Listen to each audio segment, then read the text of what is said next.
Assalamualaikum warahmatullahi wabarakatuh. Selamat malam para penonton dimanapun Anda berada. Oke, malam hari ini kita berada di sebuah makam tua yang masyarakat sini menyebutkan dengan makam Jurubang. Dan di tengah-tengah makam ini ada sebuah pohon yang sangat dikeramatkan dulu sama masyarakat sini. Dan seperti apakah kisah yang berada di tempat ini? Saksikan terus perjalanan kita di balik kisah bersama Gubuk Misteri.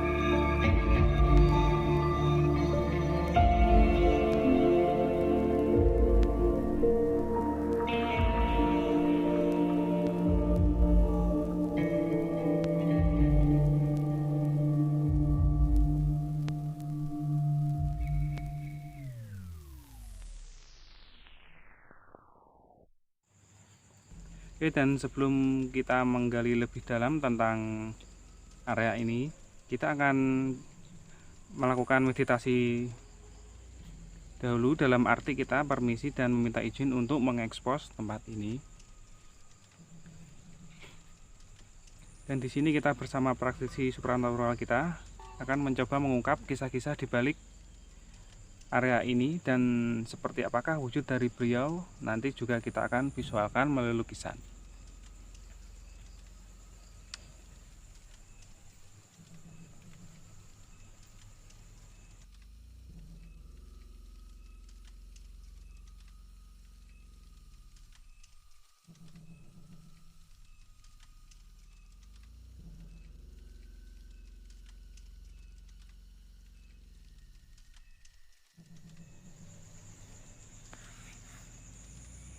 Sesudah melakukan meditasi, Mbah Prajo merasakan apa saja dan apa saja yang dilihat di tempat ini? Ini saya akan sambil visual ya Mas ya. Jadi memang di sini dulu ada sosok kakek-kakek, itu memang dia sangat baik dan sangat bijaksana dan sakti lagi. Jadi ini sosoknya kayak ini Mas, coba saya gambarkan. Dia sampai punya julukan Mbah Sawunggaling.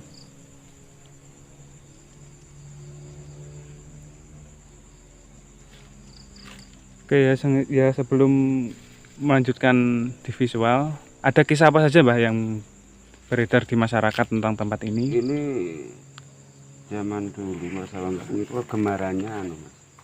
kegemarannya istilah kalau zaman dulu menter pakaian, celana, yang jelas celana yang di wenter itu. Jadi sampai pernah ada kejadian, jadi ini Mbah Sawunggaling udah nggak ada. Jadi pohon ini besar sekali. Sebelum ini pohon ini terbakar, itu orang-orang pada naruh istilahnya celana komprang itu di tempat ini. Tahu-tahu udah jadi kayak baru lagi kan. Itu kisahnya gitu. Terus apa lagi Mbah selain itu? Atau banyak Mas, banyak. Dulu juga yang ada hubungannya dengan sini Mas, tempat ini di depan itu kan ada gorong-gorong ya, depan dekat rumah sakit apa itu? TKU. Bukan, rumah sakit depannya rumah sakit itu Mas, itu gerbangnya sebelah Ya, selatan. ya. Itu kan ada kayak perumahan, itu juga perumahan sudah lama sekali.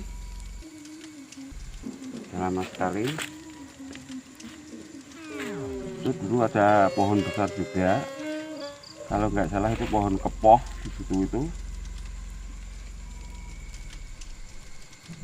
ada pohon kepoh, itu juga terkenal penunggunya sangat sangat sangat sakti. Ini sosoknya kayak gini, ini dia pakai ikat kepala. Terus menurut Bapak Prasetyo sendiri, sosoknya ini gimana, Mbah? Ini sosoknya baik sekali, Mas. Ini baik sekali, nggak pernah mengganggu, justru malah dia itu orangnya sering menolong. Ini dia tuh selalu berpakaian hitam, terus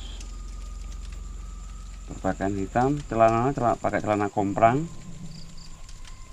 seperti biskat itu loh, celananya seperti biskat, sudah ratusan tahun yang lalu. Ini dia berjanggut panjang, kumisnya juga panjang sampai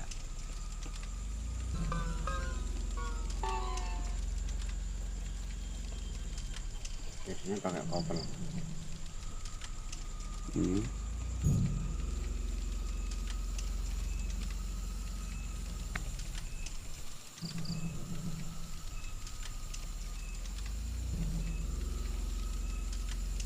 nah, karena dari pakaian itu,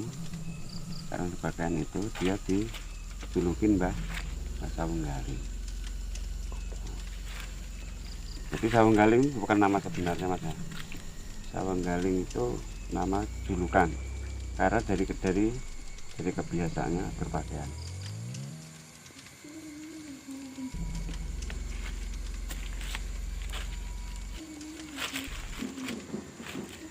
Apakah ada nama lain, Mbah, selain Mbah Ini Sawunggaling? tadi ya kita hasil dari kita bermeditasi, kita memohon untuk minta izin mengenai visual. Mbah Sawunggaling sendiri nggak mau untuk menyebutkan nama yang asli. Jadi mohon maaf karena permintaan beliau, kita kan istilahnya permisi mau apa enggak, karena nggak mau ya kita nggak berani untuk memaksa yang bukan hak kita. Ini beliaunya berbadan besar, bercambang. Nah, ini sosoknya kayak gini. Oke, ini sosok Mbah Sawunggaling itu ya, Mbah? Iya. Jadi dulu Mas, coba pohonnya ini, pohonnya di apa? Pohonnya di shop dulu, jadi sering di daerah sini, sekitar sini. Kadang ada bawa ember, itu dikasih air sama pakaian yang sudah usang. Itu besoknya itu bisa kayak baru lagi, besok hitam lagi. Jadi apa istilahnya medel itu, kalau sekarang apa ya, diwarnai gitu. Iya, di wenter gitu. Nah, di wenter gitu. Zaman dulu namanya diwedel. Jadi sering sekali bisa dijumpai itu. Dan mengenai sosok lain juga ada di sini. Mungkin nanti Semen bisa minta keterangan sama Mbah Suro. Saya akan mulai visual lagi dengan makhluk yang ada di sini. Iya, Mbah. Untuk Mbah Suro sendiri, dari penglihatan Mbah Suro, untuk sosok gaib yang paling jahil di sini itu apa, Mbah? Sosok jahil yang paling jahil di sini itu adalah seorang cewek perempuan berbadan ramping, cantik, rambutnya itu panjangnya sampai pantat. Dia itu yang sering suka nggodain seorang laki-laki lah, terutama seperti orang-orang yang jualan malam.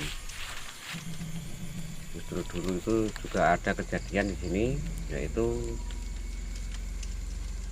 seorang bakul mie kalau nggak salah, itu juga dia itu sempat membeli. Jadi dia itu ada orang jualan itu dipanggil gitu, disuruh ke rumahnya. begitu tahu kalau dia itu ternyata ada di tengah-tengah sebuah makam. Itu kejadian udah lama banget itu, kalau nggak salah tahun 80 atau berapa ya, saya juga lupa. Itu udah lama banget. Tapi kalau soal hantu-hantu lokal ya banyak banget, soalnya ini di makom ya, jadi ya nggak usah tak sebutkan satu persatu, tapi yang jelas yang paling kuat itu sosok wanita cantik, dan teman-temannya juga banyak lah, kayak keperumahan lah di sini.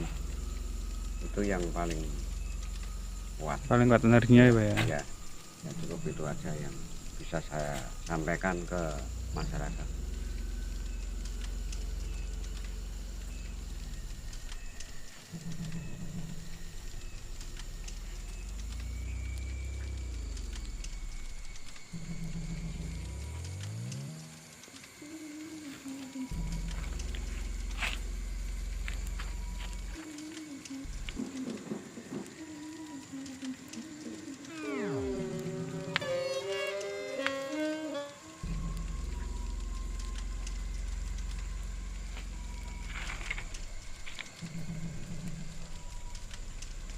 Nah ini mas, ini betul apa yang dikatakan Mbak Suro tadi. Jadi dulu sekitar tahun 83-84 pernah ada kejadian seorang tukang mie keliling bawa istilahnya mie tek-tek itu, dia sempat masuk ke areal makam ini dengan tidak sadar. Jadi dia ceritanya dipanggil seseorang untuk mau beli gitu. Ini sosoknya. Terus dia memang dia masakin beberapa pesanan itu, terus dikasihkan ke orang-orangnya. Tahu-tahu ada ini mas, ada apa, petir, ada kilat gitu, seret gitu. Nah, dia kalau tahu itu makom langsung lari, barangnya ditinggal, gerobaknya ditinggal, dia lari. Terus paginya disamperin lagi, ternyata gerobaknya ada di tengah-tengah makam ini, dan piring-piring yang disajikan, makanan yang disajikan ternyata ada di atas nisan tuh. Nah itu juga dia karena ketakutan malamnya, akhirnya dia dapat berkah juga. Tapi berkah itu bukan karena gaib mas, karena banyak orang yang memanggil, terus dia beli sambil tanya apa yang terjadi kemarin. Jadi dia istilahnya dapat berkah dari situ. Itu sekitar tahun 83-84 lah kalau nggak salah. Jadi tukang mie tek-tek itu sampai masuk ke sini dan gerobak keluar dari makam ini sampai diangkat rame-rame. Itu ada kejadian itu. Nah, yang sosoknya yang sering juga ini, sosok perempuan yang sering memanggil. Kalau ini orang yang bijaksana. Di bahasa Unggaling yang itu Pak ya, yang pakaian hitam, dan yang sosok yang wanita itu sosok jahilnya. Sosok jahilnya ini yang sosok bagus. Ya, kalau makhluk lainnya banyak sih mas. Cuman karena ini areal makam juga sudah pasti itu tempatnya. Dan pesan-pesan juga kepada masyarakat, kalau main ke tempat sini ya nggak usah, kalau bisa kalau bakar apa-apa ya tolong kalau mau ditinggal dimatiin dulu, nggak air. Jadi pohonnya dulu rindang sekali mas, besar sekali pohon ini, cuman sayangnya sampai bisa terbakar habis. Saya kira itu tolonglah rawat tempat ini agar bisa jadi kenangan. Oke, apakah sosok si Mbah itu masih ada Mbah di tempat ini? Oh, Mbah Jawa kali ini saya kira tetap masih ada, karena dia juga sudah istilahnya istilah orang kepercayaan Jawa kan, dia itu mokso. Kalau ini jelas makhluk astral, kalau ini saya kira dulu ada sosoknya. Oke, seperti itu Mbah ya, Ya. yang ada di kisah Mbah Sawunggaling, dan ternyata dulu adalah seorang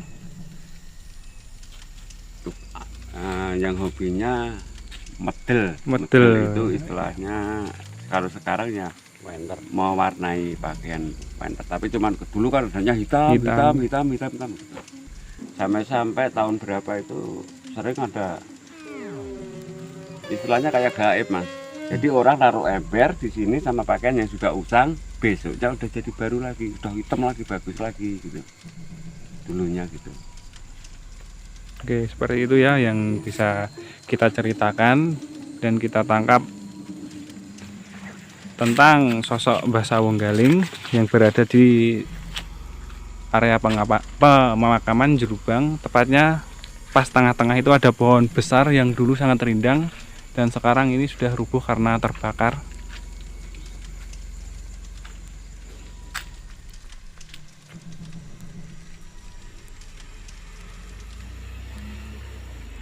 Oke, seperti itulah ya perjalanan kita malam hari ini. Mohon maaf bila ada salah kata maupun ucapan untuk malam hari ini. Wassalamualaikum warahmatullahi wabarakatuh. Salam misteri.